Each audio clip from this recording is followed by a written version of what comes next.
Hello दोस्तों, आज हम लोग देखेंगे 10 इम्पोर्टेंट क्वेश्चन जो एसएससी में पूछा गया है।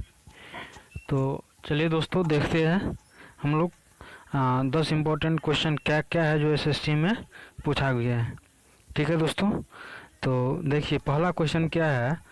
अप्रत्याशित व्यय संसद के पूर्व अनुमोदन के बिना किस निधि से किया जाता है। क्या है क्वेश्चन दोस्तों। अप्रत्याशित व्यय संसद के पूर्व अनुमोदन के बिना किस विधि से किया जा सकता है। तो इसका आंसर क्या होगा दोस्तों। इसका आंसर होगा भारत की आकस्मिकता निधि से। किससे। भारत की आकस्मिकता निधि से। ठीक है दोस्तों, देखिए इसमें होता है क्या है। अब चलिए थोड़ा जान लीजिए बजट सत्र। बजट सत्र दोस्तों कब से कब तक मतलब कि आरंभ होता है। बजट सत्र जो है फरवरी के तीसरे सप्ताह में आरंभ होता है। कब होता है दोस्तों। बजट सत्र फरवरी के तीसरे सप्ताह में आरंभ होता है। यह जो है वर्ष का पहला अधिवेशन होता है, इसीलिए इसके प्रारंभ पर दोनों सदन पहले दिन सम्मिलित होते हैं और उसमें राष्ट्रपति का अभिभाषण होता है। क्या होता है दोस्तों, उसमें राष्ट्रपति का अभिभाषण होता है। ठीक है, चलिए इससे अगला क्वेश्चन देखते हैं हम लोग क्या है। इससे अगला क्वेश्चन है दोस्तों, देखिए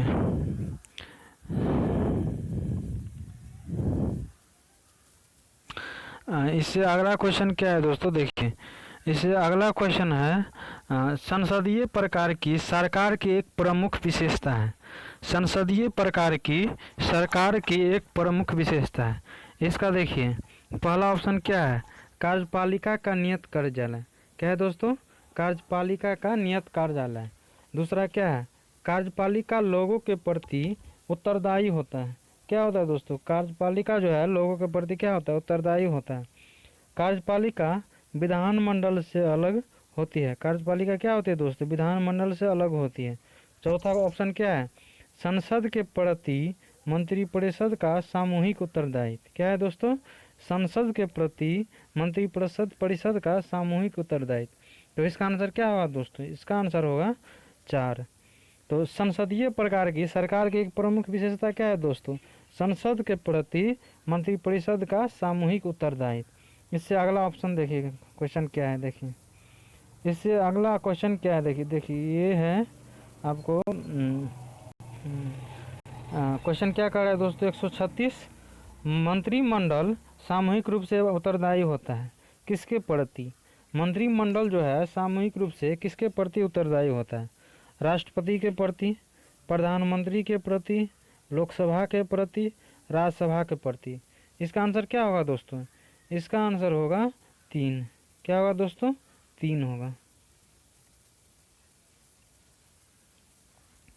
चलिए इससे अगला क्वेश्चन देखिए क्या है। मंत्रिमंडल सामूहिक रूप से उत्तरदायी होता है किसके प्रति, राष्ट्रपति के प्रति, प्रधानमंत्री के प्रति, लोकसभा के प्रति, राज्यसभा के प्रति। इसमें क्या होगा दोस्तों, मंत्रिमंडल सामूहिक रूप से किसके प्रति होता है, लोकसभा के प्रति। ठीक है दोस्तों, अब चलिए देखिए इसका आगे क्या है क्वेश्चन। इसके आगे है हाउस ऑफ द पीपल को लोकसभा का नाम किस वर्ष दिया गया था। हाउस ऑफ द पीपल को लोकसभा का नाम किस वर्ष दिया गया था। इसका आंसर क्या होगा दोस्तों, 1954। 1954 में जो है हाउस ऑफ द पीपल को लोकसभा का नाम दिया गया था।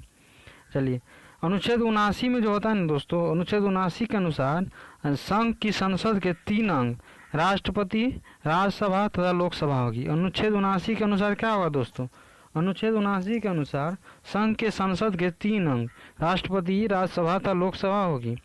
तीनों में केवल लोकसभा का ही विघटन हो सकता है। तीनों में क्या हो सकता है दोस्तों, केवल लोकसभा का ही क्या हो सकता है, विघटन हो सकता है।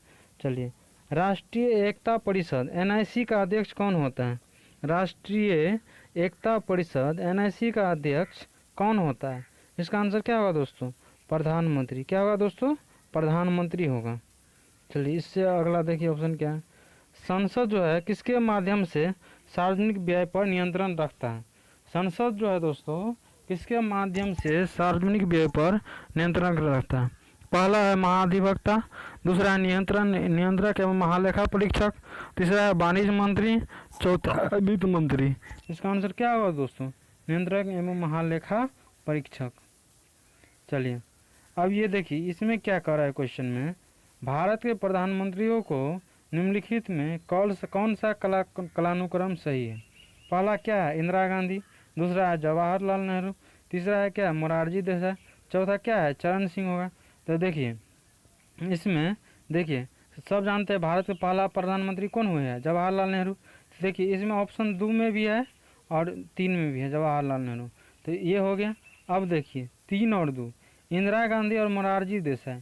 इंदिरा गांधी और मोरारजी देसाई में कौन पहला हुआ था? इसमें हुआ था दोस्तों जवाहरलाल नेहरू के बाद क्या कौन हुआ था? इंदिरा गांधी। इसके बाद कौन हुआ था? मोरारजी देसाई। इसके बाद कौन हुआ था दोस्तों?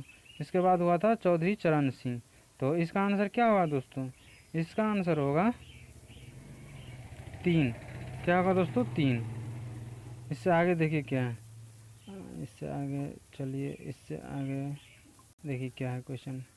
इसमें बता रहा है निम्नलिखित में कौन सा प्रस्ताव संघीय बजट से संबंधित है? निम्नलिखित में से कौन सा प्रस्ताव संघीय बजट से संबंधित है? पहला क्या है दोस्तों? पहला ऑप्शन है स्थगन, दूसरा है निंदा, तीसरा क्या है? कटौती, चौथा क्या है? इनमें से कोई नहीं। इसका आंसर क्या होगा दोस्तों? कटौती। चलिए योजना आयोग का अध्यक्ष कौन होता है? योजना आयोग का अध्यक्ष कौन होता है? राष्ट्रपति, प्रधानमंत्री, वित्त मंत्री, उपराष्ट्रपति। इसका आंसर क्या होगा दोस्तों? प्रधानमंत्री। जो योजना आयोग का नाम बदल के क्या कर दिया गया दोस्तों? नीति आयोग कर दिया गया है। ठीक है दोस्तों, योजना आयोग का नाम बदल के क्या कर दिया गया है? नीति आयोग। चलिए इससे आगे देखते हैं हम लोग क्या है। बस आज के लिए दोस्तों इतना ही का है। थैंक यू, धन्यवाद। आप मेरे चैनल को सब्सक्राइब कीजिए और लाइक कीजिए, मुझे मोटिवेशन मिलेगा और मैं इस तरह के और आपके लिए मैं क्वेश्चन लाएंगे इम्पोर्टेंट जो एग्ज़ाम के व्यू से बहुत ही इम्पोर्टेंट रहेगा। थैंक यू दोस्तों, धन्यवाद।